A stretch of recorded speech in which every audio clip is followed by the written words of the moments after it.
Okay, welcome back to Dream Daddy. A weirdly unexpected number of people actually really enjoyed this game, so I'm going to continue to play it, at least for a little bit here. But I'm going to do it under the condition that I'm going to dramatically bring down the number of silly voices that I do, because that was getting a little bit on the punchy side, even for my tastes. So we're gonna avoid relying on such cheap gimmicks and have ourselves a good time. Whoa, I run down the hall towards my bedroom. No. I'm hot on the trail. I'll get 12 hours of quality sleep if it's the last thing I do. As I shut the door behind me, Amanda's laugh echoes through the hallway.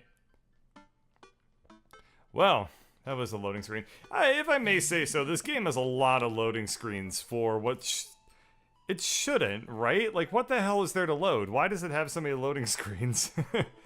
I wake up to a text from an unknown number. Rise and shine, early bird. Still want to work out? This is Craig, BTW. Holy crap, it's 6 a.m.? Who does 6 a.m. anymore? Without realizing it, I drift back to sleep. Whoops, must have winked back out. I check my phone again. Hey bud, still want to get your swole on? I'm ready to tear up the track. Hit me up if you know what I'm saying. God, the last thing I want to do right now is work out. But it is Craig. Oh, Craig, I do want to catch up. Sure, what the hell ever. Let's go to the gym. There better be a gym minigame. Hey, my man, I need a few minutes to that's not bro-y enough. We'll say bro up, but let's bro up in 20. After a few seconds, another text comes in. Sure thing, meet me at the gym. With a capital T, so I can only assume that's what it's actually called. Like, that's the name of the gymnasium's business here. I don't remember falling asleep with a blanket. Amanda must have tucked me in after I fell asleep. Bless that child. I reluctantly brush my teeth, throw on the only clothes I own that are even kind of gym appropriate, and head out. I'm hoping that the clothes that are gym appropriate are like a shirt that says like boy toy or like boy crazy or something, and then like hot pants or something like that. The neighborhood is quiet and serene this early in the morning. Birds chirp and the grass is still wet with dew. Surprisingly, the gym, which is not now properly capitalized, is pretty crowded. I spot Craig standing out in front, stretching. Of course, he spots me and waves enthusiastically. Hey bro, good morning. Hey, good to see you, my man. I'm definitely not as pumped as he is. Maybe I should have had some coffee before I left. Ready to kick some butt? Gotta stay posy, dude. With your help, I am. Help, I need somebody. Help, not just anybody. This is it. This is how I die. It'll be alright, dude. We'll ease it into it. Oh no, he's not impressed with my lack of enthusiasm. We head into the gym and I'm immediately intimidated. All of these people look like they could break me in half. It seems like Craig is friends with all of them. He high-fives and finger guns all the cool jocks in the room. Good God. Could they have come up with anything more, whatever. They look like they could and would steal my lunch money to spend on protein shakes. Come on, bud. Let's warm up. We'd head over to the treadmills and start walking. Okay, I can walk. Walking is good. This is a decent place to be. Walking. So, I know we are on treadmills. Yeah. And those over there are ellipticals. Oh. Very good. What's all this other stuff? Craig laughs. Tee. They might look a little scary, but I guarantee that all of them serve a specific purpose for building muscle mass. I watch as a dude in a muscle tee flexes a muscle I didn't know existed on a machine I think was used to process grain into flour. What is that? What is that guy doing to himself? That's a good question, bro. What do you think he's doing? Training to crush people's skulls with his thighs like a great Amazonian princess. He's trying to make his thighs so strong that he can crush people's skulls with them. Yeah, that's pretty much the only reason I work out. Oh no, Craig is starting at speed. I better do the same. How long have you been doing the buff thing? Couple years. And what do you do when you're not dadding or working or buffing? Oh, I coach my twin softball team. That still counts as both dadding and buffing. I keep busy. What do you do for fun? I don't know, man. I check out my hot bod. Spend most of my time in front of the mirror admiring my Adonis-like figure that I've worked so hard to sculpt. Nice. By that I mean, lay horizontal and watch bad television. We're jogging now. Oh god, we're jogging! I look over to Craig, who hasn't even broken a sweat. How is he doing this so effortlessly? I'm dying. I can feel my life force draining through every orifice of my body. Hey, remember when my fish died in college? No, I don't like this story. Yeah, just think that could have been a good source of protein. How far, Gregory? Oh my god, is he really bumping up the speed again? Guess I better do it too. Oh, this is fast. This is very fast. And we were at that party, and you vowed to make me feel better. You tell me it's a great distraction, so of course I do a sick keg stand and get everyone cheering. And then I try to steal a fish from a fish tank at the party with my bare hands like an idiot. And then you drop the fish, it's flopping around, and you panic.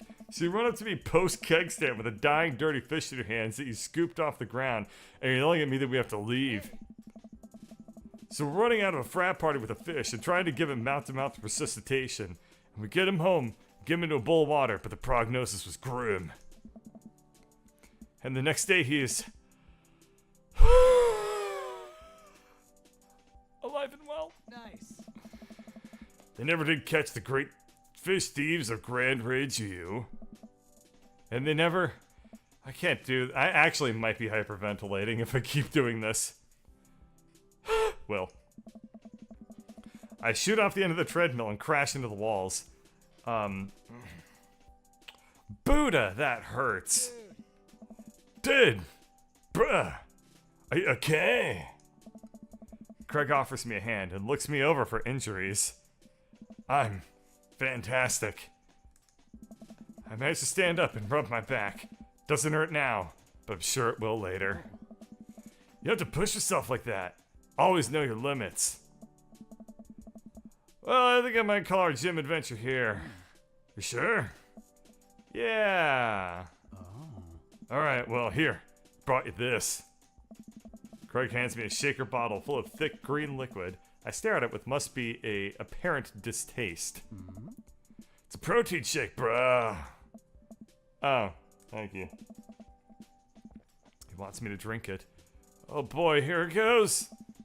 Take a small sip. It's actually delicious. Let me guess, he made it himself, and let me play out the rest of this dialogue here. I'm gonna channel, it's gonna be Copernicus here. Alright, so I'm like, wow, this is actually really tasty. And he's like, thanks, I made it myself. And I'm like, I didn't know that you could make good food yourself. And he's like, man, there's a lot of things you don't know about me. You should come over to my house sometime and meet the daughters or whatever. Wow, this is really good. And good for you. It's my special recipe. I'm pretty proud of it. Let me know if you ever want to work out again. Maybe we can try running around the neighborhood if treadmills aren't your speed. No pun intended, bro. Good one. Well, I'm gonna go put some ice on this everything. I'll see you around. Hey man, I'm gonna give myself half credit. I leave the gym feeling ashamed. Craig used to order delivery from the pizza place across the street from our dorm, and now he can run circles around me. Literally. Man, I gotta work on this dad bod. I get home and lie down on the couch. It hurts to move. Oh god. I'm so old. I'm gonna die soon. Minus 50 HP. Oh no, I must have fallen asleep. What time is it? Clearly not time for job time because I don't work a job. I fairly put on some clean clothes, apply a generous amount of deodorant, and run out the door. I arrive at Amanda's school and check in the front desk. They give me a bright orange visitor sticker and send me on my way. I'm barely awake and feeling pretty haggard, but hopefully nobody will notice. Check my watch and relieved to see I'm only 2 minutes late. Wait, was it room 103 or 108? I spotted a youth standing at his locker and approached him for help. Excuse me, do you know where Mr. Vega's classroom is? The youth turns around and looks me up and down with heavily lined eyes. Jesus Christ. Sigh. Come on, kid, I'm late for a meeting. Mr. Who? Mr. Vega? I don't know. Have you tried the exit? Alright, wise guy. Are you gonna help me or not? Sigh. Fine. Up those stairs and to the left. Can't miss him. I head up the stairs and walk around, unable to find Mr. Vega's class anywhere. After a couple minutes of searching, I head back downstairs. That punk youth set me on a wild goose chase. I get back to where the low-rent Gerard, I don't know who the hell that is standing. Finally ready to give him a piece of my mind when suddenly a head pops out of the classroom next to his locker. Oh. What's a good professor voice? Lucian, don't you have third period to get to? Sigh, fine, Mr. Vega. Wow! Now I'm officially 10 minutes late. I glare at him as he walks away. We're not cool.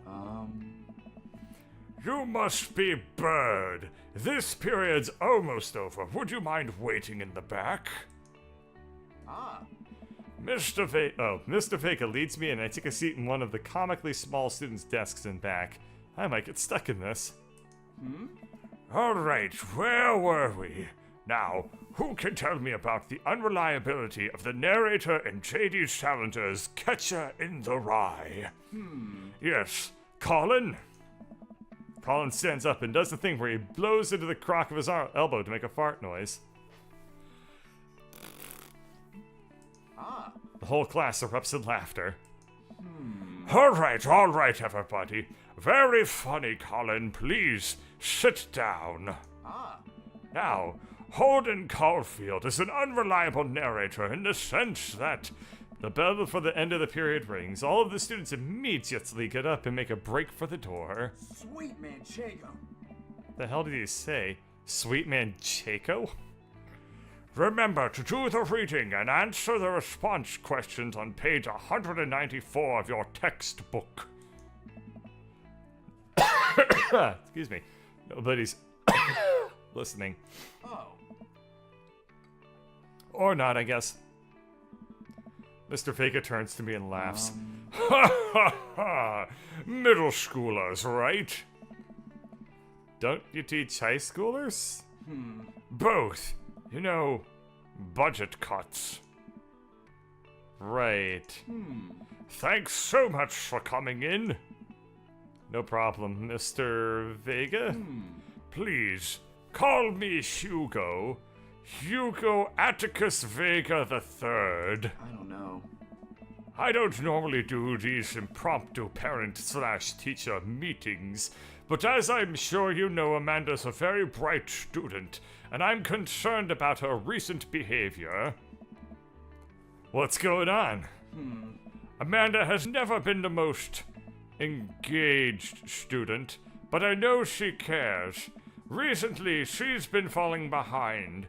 She's not completing assignment and has been doing rather poorly on tests. I'd normally chalk this up to senioritis, but this is strange. I thought Amanda always shared everything with me. It hadn't even crossed my mind that something might be wrong. I don't know. I just wanted to ask, is everything okay at home?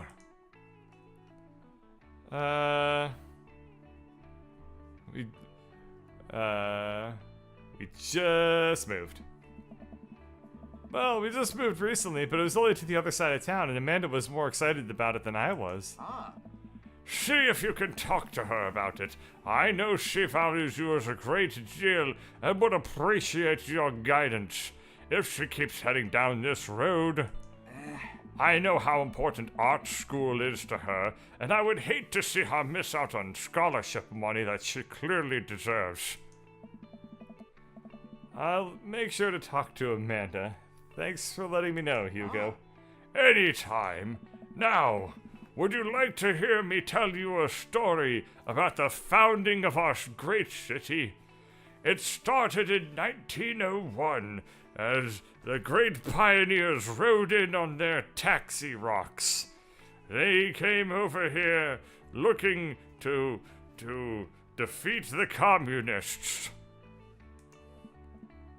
Hey, Hugo? Yes? Ever catch that, Rye?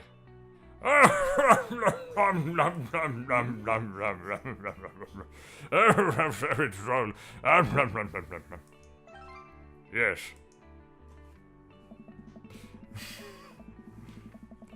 I leave the class. He's my favorite character now, by the way. That's the best voice I've ever voice acted. Oh, man. Well, we'll find out about Amanda's emotional instability next time. So, thank you for watching.